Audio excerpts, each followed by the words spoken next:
शुक्रिया millet times के साथियों का। सबसे पहले तो मैं शबनम जी ने आसमी जी जो लगातार जो उन्होंने बात रखी और अंतिम में जो उन्होंने कहा कि इस देश में ये लड़ाई जो है हम देख पाएंगे कि आगे आने वाली नस्लें लड़ेंगी जो है।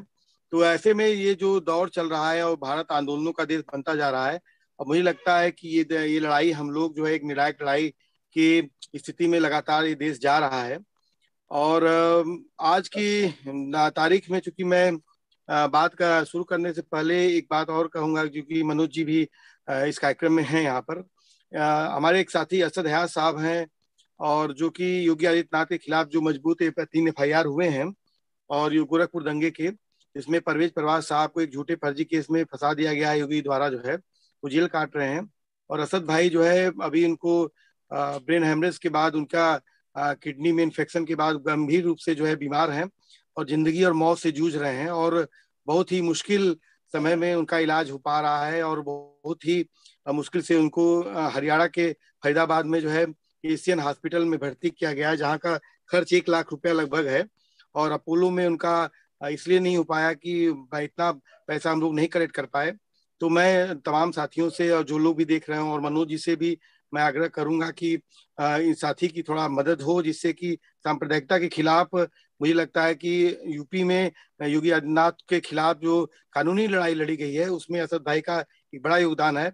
और अगर वो एक योद्धा जो है सिर्फ पैसे के लिए जो है अगर वो अपनी जिंदगी खो देता है, तो ये हम लोग के लिए बहुत शर्मनाक होगा।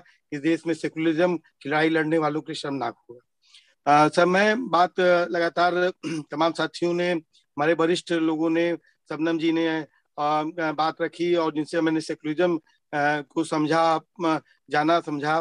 मनोज जी को लगातार हम लोग सुनते रहे हैं। मैं तो सोचा था अपूर्वानंद जी के बाद मुझे बोलने का मौका मिलेगा, क्योंकि बहुत सारी चीजें मैं तो सीखने के लिए आपके बीच में बैठा हूँ। मैं खास तौर पे जब यूपी में इलेक्शन हो रहे हैं, और यूपी में इलेक्शन होने के दौर में, चूंकि ये आपने कार्यक्रम रखा है और इस दौर में लगातार इस बात पे लगातार बहस हो रही है और लगातार बातचीत हो रही है, मैं उसी सब संदर्भ में बातचीत करना चाहूंगा। एक तो ये कि जिस तरीके से भारत के विभाजन के बाद जो है उसका विभाजन का दोषी मुसलमानों को मान लिया गया, और मुसलमान इस बात के लिए जस्टिफाई करता रहा, लंबे समय तक जस्टिफाई करता रहा, और आज भी जस्टिफाई करता है कि वो विभाजन का दोषी नहीं है। और उसके बाप दादा मुल्क छोड़ के नहीं गए, जो छोड़ के गए होंगे, और भारत में उसकी अपनी आस्था है, मैंने कि उसको जस्टिफाई करना पड़ रहा है इतने दिनों बाद। उसी तरह से पूरा का पूरा भाजपा को जो हराने का को जिम्मा जो है मुसलमानों को दे दिया गया, और जैसे लगता है कि भाजपा को मुसलमान ने वोट दिया था, जो भाजपा जीत गई जो है। अगर मैं सिंपल सोचूं कि अगर मायावती जी का जो है, जिन्होंने अखिलेश जी से जो एक क्वेश्चन हुआ था जिसके बाद गठबंधन टूटा था, और उसमें था कि कन्नौज की सीट को लेकर था कि वहां पर यादवों ने डिम्पल यादव को वोट नहीं दिया कि मुसलमानों ने नहीं दिया, जो क्वेश्चन था जिसपे वो गठबंधन टूटा।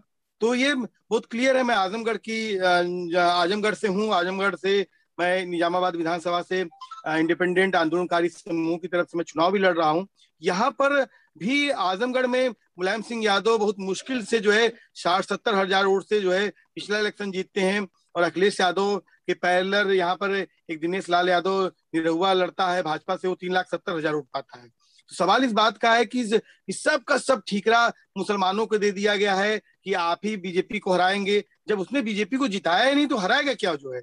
आप जबरन उसके ऊपर जो है एक एक दबाव कर दिए हैं, और बार बार मुस्लिम पार्टियों को इसके लिए दोषी भी ठहरा दिया जाता है कि मुस्लिम पार्टियों की वजह से मत विभाजन हो जा रहा है। अरे फिर मुस्लिम मत विभाजन का इतनी बात हो रही है। हिंदू मत विभाजन जो हो रहा है लगातार, क्या कहते हैं, हिंदू जो है जो लगातार बीजेपी को वोट दे रहा है, उस पर बात हो ही नहीं रही है। मोड बैकवर्ड क्लास जो लगातार इसमें हिंदुत्व की रीढ़ बन गया है, उस पर बात ही हो ही नहीं रही है। सब बात जो है मुसलमानों को लेकर है, और बहुत साफ तौर पर है। मैं इस इलेक्शन में जो है इंडिपेंडेंट रूप से जब लड़ रहा हूँ, मेरे बहुत क्लियर कट में एक एजेंडे है। मुझसे बहुत सारे लोग पूछते हैं कि आप तो दलित, पिछड़ा और अल्पसंख्यक क्यों पोस्टर पे लिख दिए हैं। हमने कहा कि सबसे ज्यादा जुल्म है तो पोस्टर पे लिख रहे हैं जो इस बात को जो है। और हमारे एजेंडे में लोग पूछते हैं कि ये फर्जी इनकाउंटर, हिरासत में मौतें और फर्जी गिरफ्तारियां, ये सवाल का क्यों आप कर रहे हैं। हमने कहा कि, और मैं शायद मैं चैलेंज के साथ करता हूं कि यूपी के इलेक्शन में जो है 403 सीटों में मैं इस इलेक्शन में जो जिस सीट पे हूं, मैं एक ऐसा प्रत्याशी हूंगा जिसके संकल्प पत्र में साफ साफ एजेंडा है। क्योंकि ये सवाल है, और मैं तब भी कहता था जब बाटला हाउस इनकाउंटर या हम तारिक कासमी का सवाल उठाते थे, खालिद मुजाहिद का सवाल उठाते थे, हम तब भी कहते थे कि ये सवाल मुसलमानों का सवाल हम नहीं उठा रहे हैं, ये कॉन्स्टिट्यूशनल वैल्यूज का सवाल है। ये आतंकवाद के नाम पर जो जो निर्दोषों को पकड़ा जाता है, उनको मारा जाता है, जेलों में ठूसा जाता है, ये उसके उसके राइट का सवाल है कि उसका उसका जो है उसको चुनाव क्या कहते हैं उसको उसका मुकदमा लड़ा जाए जो है। लेकिन उसका मुकदमा नहीं लड़ने दिया जा रहा है। जब हम शाहिद आजमी की बरसी पे हम शाहिद आजमी के बगल में अंबेडकर जी का फोटो लगाते हैं, तो लोग पूछते हैं हमसे कि शाहिद आजमी और अंबेडकर जी में जो है क्या क्या समानता थी। हम यही बात को कहते हैं कि शाहिद अंबेडकर जी जो कॉन्स्टिट्यूशन बनाने में उनका जो योगदान था, और शाहिद आजमी का कॉन्स्टिट्यूशन को इस देश में लागू करवाने के लिए, इस देश में लोगों को इंसाफ मिले, इस इंसाफ की लड़ाई में जो है शाहिद आजमी की शहादत हुई। लेकिन क्या है, जब आप मुसलमानों की बात करते हैं, जब मुसलमानों का सवाल उठा उसको सवाल बनाया जाता है। क्या हुआ? कश्मीर भी हमने नहीं बोला, पूरा मुल्क कश्मीर बन गया। और हम आज मुसलमानों पे नहीं बोले, आज तो किसान को भी आतंकवादी कहा जा रहा है। उत्तर प्रदेश में तो किसान नेताओं को नजरबंद किया गया। और शायद 370 लगने के बाद उत्तर प्रदेश में पहली बार जो नजरबंद किया गया, डॉक्टर संदीप पांडे को, मोहम्मद शोएब साहब को नजरबंद किया गया।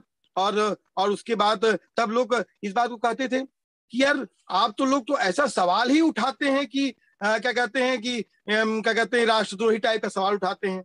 मुझे एक सीओ ने क्या कहते हैं जब नजरबंद किया गया तो एक सीओ ने मुझसे मैं पूछा कि क्यों आप नजरबंद क्यों कर रहे हैं, ये नजरबंदी क्या होती है? उन्होंने कहा कि मुल्क बदल गया, आप विवादित हैं संगठन है। हमने कहा कि विवादित संगठन क्या होता है, हमको विवादित ये कहाँ से आया?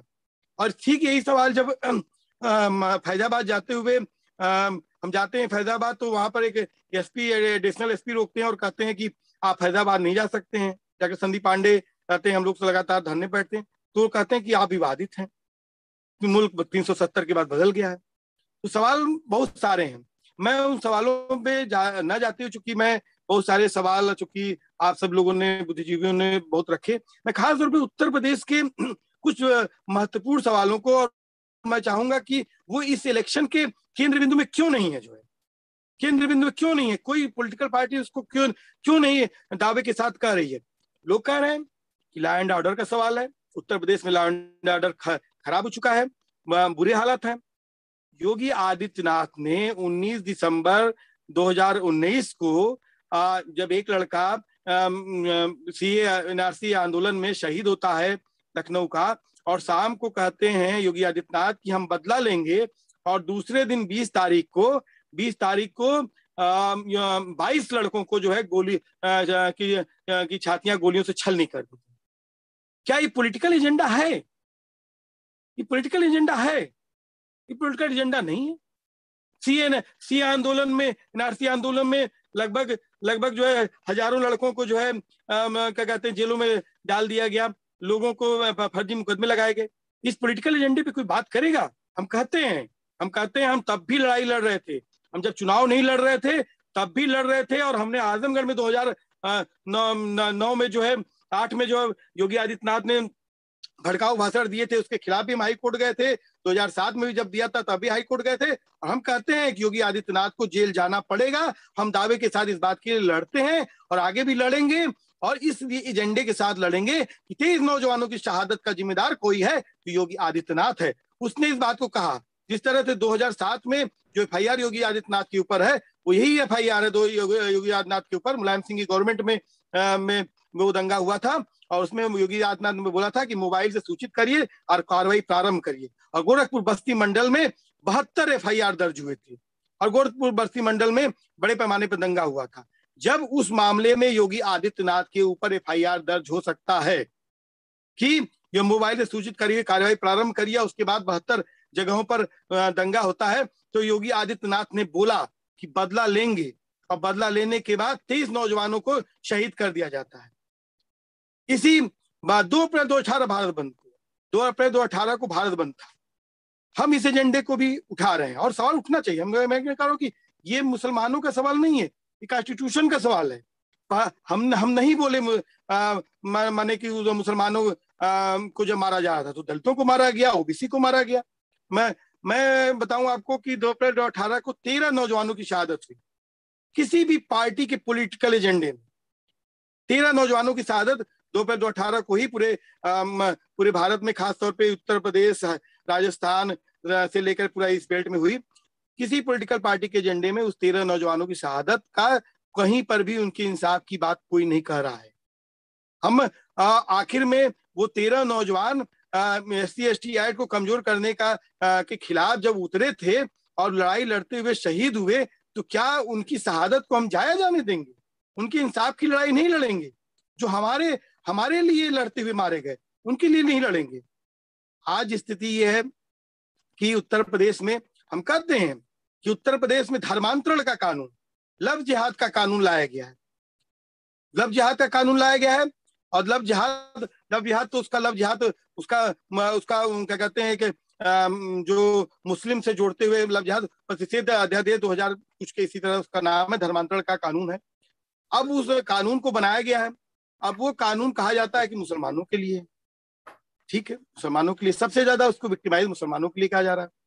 उसमें मौलाना करीम सिद्दीकी की, मौलाना उमर गौतम की गिरफ्तारी हुई है और लगातार मीडिया ने खूब ट्रायल किया है। क्या कोई पॉलिटिकल पार्टी इस बात को दावा कर सकती है, उत्तर प्रदेश में इस बात को अपने मैनिफेस्टो में डाल सकती है क्यों आएगी और इस जो गैर संवैधानिक कानून है उसको खत्म करेगी? इस बात को, ये मुसलमानों के लिए कानून है, उसमें कहा गया है, वो SC और ST के लिए कहा गया है। उस कानून में SC/ST के लिए धर्मांतरण पर रोक लगाई गई है। जो याद करिए, जब शब्बीरपुर की घटना होती है और सब दलित कहते हैं इस देश में कहीं पर भी बैनर लगा करके जो है मुसलमान कहीं पर धर्मांतरण नहीं करता है कि आइए आज इतने लोगों का धर्मांतरण हो रहा है, लेकिन बहुत दीक्षा दी जाती है और लगातार इस बात के कार्यक्रम होते हैं। और जब शब्बीरपुर की घटना होती है, दलितों ने कहा कि अगर हमारे साथ इंसाफ नहीं होगा तो हम बौद्ध धर्म का अपना लेंगे। इसके बाद हाथरस की घटना के बाद भी इस देश में होता है कि अगर इंसाफ नहीं होगा तो बौद्ध धर्म अपना लेंगे। और उसके बाद ये कानून आता है, उसी के बाद घटना कानून आता है। और ये कानून कहा जा रहा है मुसलमानों के लिए, और इसमें कहा जा रहा है कि अगर कोई गैर दलित अगर धर्मांतरण करता है तो उसको 5 साल की सजा और 15,000 का जुर्माना, और कोई दलित या आदिवासी करता है तो उसको 10 साल की सजा और 25,000 जुर्माना। अब बताइए, ये कानून मुसलमानों के लिए है? ये कानून तो दलितों के लिए SC/ST को रोक रहा है। और कोई देश में अपना धर्म मानने और धर्म को प्रचार प्रसार करने की आजादी है इस देश में। क्या इस कानून को कोई पॉलिटिकल पार्टी अपने एजेंडे में शामिल करेगी?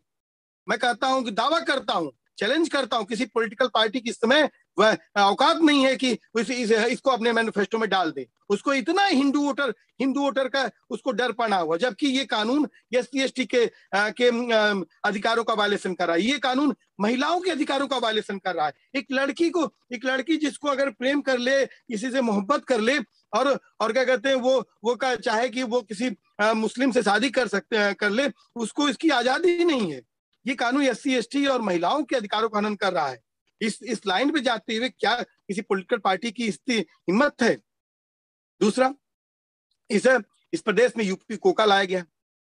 यूपी कोका इसके पहले किसने लाया था? यूपी कोका इसके पहले मायावती जी ने लाया था। और मैं कहता हूं कि उत्तर प्रदेश में सबसे ज्यादा जो गिरफ्तारियां आतंकवाद के नाम पर हुई वो मायावती गवर्नमेंट में हुई, और उस दौर में केंद्र सरकार में केंद्र में जो कांग्रेस थी, और बड़े पैमाने पर गिरफ्तारियां हुई है। बाटला हाउस इनकाउंटर हुआ है। उसके बाद आता है अखिलेश जी का शासन। अखिलेश जी के शासन में तमाम मुजफ्फरनगर से लेकर कासगंज से लेकर तमाम स्थान से लेकर तमाम दंगे होते हैं। अब स्थिति ये है कि लगातार जो आतंकवाद के नाम पर पिछली बार आतंकवाद के नाम पर 7 मार्च को याद रखिएगा, मैं इसलिए कह रहा हूं कि चुनाव में हम बात कर रहे हैं और हम इस बात को अगर बहुत ये है कि पोलराइजेशन नहीं हो, हमको अभी से इस बात पे डिबेट को लाना पड़ेगा, पॉलिटिकल लॉन्च करना पड़ेगा। 7 मार्च को एक इनकाउंटर होता है और लखनऊ में सैफुल्ला नाम के व्यक्ति का इनकाउंटर होता है और उस इनकाउंटर में कहा जाता है वो ISIS का आतंकवादी है। और 8 मार्च को जो अंतिम चरण का चुनाव होता है, और अंतिम चरण के चुनाव में 3 ही खबरें उस दिन चल रही हैं। पहला, मोदी जी सोमनाथ मंदिर जा रहे हैं, दूसरा मतदान हो रहा है, और तीसरा सैफुल्लाह IS का आतंकवादी मारा जाए। और शाम को 5 बजे ADG law and order press conference करते हैं और कहते हैं कि कोई ISIS का आतंकवादी होने का कोई मामला ही नहीं, चुनाव जो कि हो जाता है। मामला इस बात का है, अभी पिछले दिनों अलकायदा के नाम पे गिरफ्तारियां हुई, पिछले दिनों लखनऊ से ले इलाहाबाद से लेकर जगह जगह गिरफ्तारियां हुई। और एक टेरर एक टूल है, इस टूल का इस्तेमाल चुनाव में किया जा रहा है, और इस टूल का इस्तेमाल किया जा रहा है। याद करिए मोदी जी की रैली, वो 2014 में भूल नहीं रहा हूँ, 2014 में मोदी जी की रैली पटना में हो रही थी और जगह जगह ब्लास्ट हो रहा था और मोदी जी भाषण पे भाषण दिए जा रहे थे। उसके नाम पे सीकर से, जोधपुर से लेकर, मिर्जापुर से लेकर, छत्तीसगढ़ से लेकर, झारखंड से लेकर गिरफ्तारियां हुई और इस्तेमाल किया। तो मामला इस बात का है कि क्या कोई पॉलिटिकल पार्टी इस बात पे कहेगी। आज तो इस देश का सुप्रीम कोर्ट तक ने बोला है ना, कि इस देश का भी सुप्रीम कोर्ट तक ने बोला है कि my name is Khan but I am not terrorist, ये ना कहना पड़े मुसलमानों को। ये देश का सुप्रीम कोर्ट बोल रहा है। आज क्या कोई पॉलिटिकल पार्टी अपने एजेंडे में इसको शामिल करेगी? हमारे आंदोलन के दबाव में 2012 में अखिलेश सरकार, ये समाजवादी पार्टी ने पहली बार आतंकवाद के नाम पर निर्दोषों को छोड़ने का अपने मैनिफेस्टो में शामिल किया था, और उसके बाद और उनके रिहेबिलिटेशन की बात कही थी, लेकिन उन्होंने अपने वादे को पूरा नहीं किया। क्या आज सवाल इस बात का है कि आतंकवाद के नाम पर बड़े पैमाने पर टारगेट मुस्लिम कम्युनिटी को बड़े पैमाने में चुनाव तक के लिए टारगेट किया जा रहा है, और क्या करेंगे? चलिए दो कानून पे बात की। यूपीएसएसएफ एक कानून बनाया गया उत्तर प्रदेश में। अगर देखा जाए तो रौलट एक्ट के तर्ज पे है बना। जैसे रौलट एक्ट में था, न वकील न दलील न अपील, 2 साल के लिए किसी को देशद्रोह में कैद कर दीजिए। और इंदिरा गांधी जी भी आई, जब इमरजेंसी के बाद उन्होंने एनएसए ला दिया। अभी उत्तर प्रदेश में एनएसए पे नाम पर बड़े पैमाने पर उत्तर प्रदेश में मुसलमानों को और दलितों को जो है राष्ट्रपा के तहत निरुद्ध करके डाला गया। क्या उत्तर प्रदेश में राष्ट्रपा के तहत निरुद्ध किया गया? अगर चंद्रशेखर, शिव कुमार, उन 3 लोगों को सबीरपुर में डाला गया था, और उपका 12 विकास मेडियन अर्जुन को मुजफ्फरनगर में डाला गया था, और मेरठ में एक वर्मा जी को डाला गया था, कुल मिला के 7 या 8 दलितों को डाला गया। उसके अलावा सब मुसलमानों को डाला गया राष्ट्रपा में। अभी राष्ट्रपा किसने लाया था? एनएसए किसने लाया था? इंदिरा जी ने लाया था, आंदोलनों को कुचलने के लिए लाया था। और उसी की तर्ज पर उत्तर प्रदेश में यूपीएसएसएफ एक कानून बनाया गया, जो मानवाधिकार हनन का जो हम लोग सवाल उठाते हैं, हम लोग लोकतांत्रिक अधिकार कार्यकर्ता हैं, हम लोग यही का सवाल करते हैं कि मैं सैफुर्रहमान भाई स्टार्ट करता हूं, मैं क्या कहते हैं कि सवाल उठाते हैं और हम लोग कहते हैं कि भाई कि किसी को कोई आदमी जो है जाए तो उसको जो है जो आया था,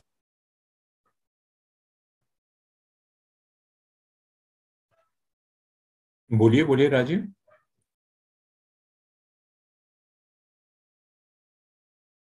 बोलिए जी राजू भाई बोलिए। फोन करेंगे तो वो डिस्कनेक्ट कर जाएगा। मैं शॉर्ट खत्म कर दे रहा हूँ, 2 मिनट बस, 2 मिनट वक्त दीजिए कि मैं कुछ कंफ्यूज हो गया। मैं वो आपका फोन आ गया तो कहाँ पर था मैं, इतनी ज्यादा चीजें हैं। तो खैर मैं कह रहा हूँ कि उत्तर प्रदेश में यूपीएसएसएफ जो कानून आप है, ये कह रहे थे कि आया है सबसे ज्यादा मुसलमानों को गिरफ्तार किया गया। आपके यूपीएसएसएफ में आएंगे और आपके घर पे पुलिस आएगी और पुलिस आपको पकड़ करके लेके चली जाएगी। आप उस पुलिस के से बिना वारंट के पुलिस आएगी और उस पुलिस के खिलाफ आप किसी कोर्ट में नहीं जाएंगे। ये यूपीएसएसएफ कानून है। मैं कहता हूं, कौन सी पॉलिटिकल पार्टी दावा करे उत्तर प्रदेश में इनलीगल चीजों को लीगलाइज कर दिया गया इस कानूनों के तहत। जो है ये तीसरा कानून मैं बता रहा हूं कि यूपीएसएसएफ के तहत आज किसी भी बेगुनाह को उठा करके डाल देंगे जेल में और आप कोर्ट नहीं जा सकते हैं। और क्या कहते हैं, क्या कोई भी पॉलिटिकल पार्टी अपने चुनावी मैनिफेस्टो में इस बात को डालेगी? ये सिर्फ मुसलमानों का सवाल नहीं है, नो डाउट इसमें सबसे ज्यादा इसके पीड़ित मुसलमान होंगे, लेकिन ये सिर्फ मुसलमानों के लिए कानून में क्या कहते हैं नहीं बना है, लेकिन इसमें क्या कोई पॉलिटिकल पार्टी इसको डालेगी? रिकवरी लॉ, जब सीए आंदोलन होता है, सीए आंदोलन के बाद एक लॉ बनाया जाता है कि रिकवरी लॉ आंदोलनकारियों का, जो आंदोलन करते हुए लोग होंगे उनको जो है अब जो है पकड़ करके उनको जेलों में डालेंगे और उनकी संपत्ति भी जब्त करेंगे। क्या उत्तर प्रदेश में इस कानून कोई भी पॉलिटिकल पार्टी, चुनाव होने जा रहे हैं, कोई पॉलिटिकल पार्टी अपने मैनिफेस्टो में इस बात को डालेगी? चुनाव में इतनी ज्यादा मैनिफेस्टो के लिए इतनी कमेटियां बनी होंगी, क्या उन कमेटियों में इन बात पे कभी जिक्र हुआ होगा? क्या इसे सोचने समझने वाले नहीं लगते हैं लोग होंगे? तो मैं अपनी बात शॉर्ट करता हूं, क्योंकि लेकिन उत्तर प्रदेश में ऐसे कम से कम 7 तरह के छोटे बड़े कानून बने हैं ये जो इनलीगल हैं, जिनको और इनलीगल चीजों को कानूनों के तहत लीगलाइज कर दिया गया है। और मैं कहता हूं कि ये सबसे मजबूत लड़ाई होगी। जिस तरह से क्या कहते हैं यूएपीए के खिलाफ मजबूत लड़ाई लड़ते हैं, आज सवाल तो मैं तो कहता हूं बात होनी चाहिए। भीमा कोरेगांव में जो जेलों में बंद हैं वो क्या उत्तर प्रदेश के लिए सवाल नहीं उठाते थे? कोई गौतम नवलखा हो जो, या फिर सुधा भारद्वाज है, तमाम जो जेलों में बंद है, गौतम जी हमारे कैंप आते थे, क्या उनका सवाल उठाना आज हमारी जिम्मेदारी नहीं है? आनंद तेलटुंबडे आज 14 अप्रैल को जेल में चले गए, जो है उनकी जिम्मेदारी नहीं है हमारी?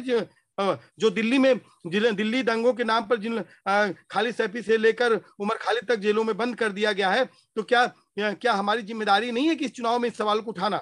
और हम इसलिए नहीं उठाएंगे इस सवाल को कि इससे पोलराइजेशन हो जाएगा, तो हम कब सवाल को अपने उठाएंगे? तो मुझे लगता है कि मैं अपनी बात खत्म करता हूं, और आपने वक्त दिया, और इसके बाद भी अगर कभी वक्त देंगे तो मैं अपनी बातों को और रखूंगा। शुक्रिया।